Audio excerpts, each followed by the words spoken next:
hello भाइ चिसो बढेको छ यो चाहिँ मेरो कम्पनी होइन यो चाहिँ दाइको घोडा यो चाहिँ मेरो घोडा होइन कम्पनीमा आइसकेपछि चाहिँ यसलाई सुरुमा स्टार्ट गर्ने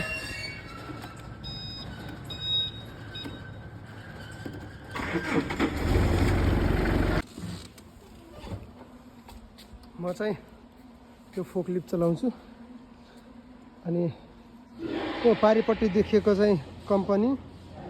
यो कम्पनी र अर्को कम्पनी गरेर हाम्रो एउटा साउको चाहिँ 3वटा कम्पनी छ होइन यो चाहिँ नेपालको राइस मिल जस्तै छ क्या तर यहाँ चाहिँ प्लास्टिकको टुक्राहरूलाई चाहिँ एबिएस पिसी एबिएस भनेर छुट्याइन्छ है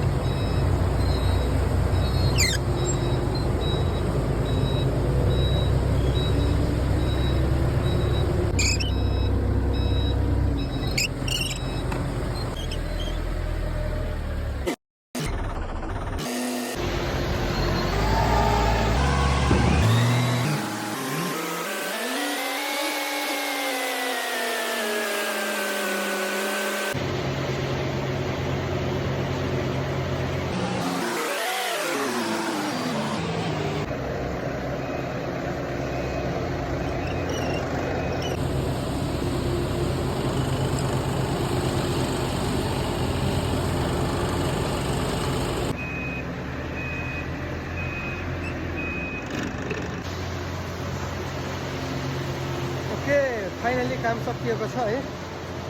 thank you so much for watching तपाईँहरूलाई यो भिडियो चाहिँ कस्तो लाग्छ राम्रै लाग्यो होला है त्यसको लागि धेरै धेरै धन्यवाद फेरि हामी नेक्स्ट भिडियोमा भेट्नेछौँ सी यू सुन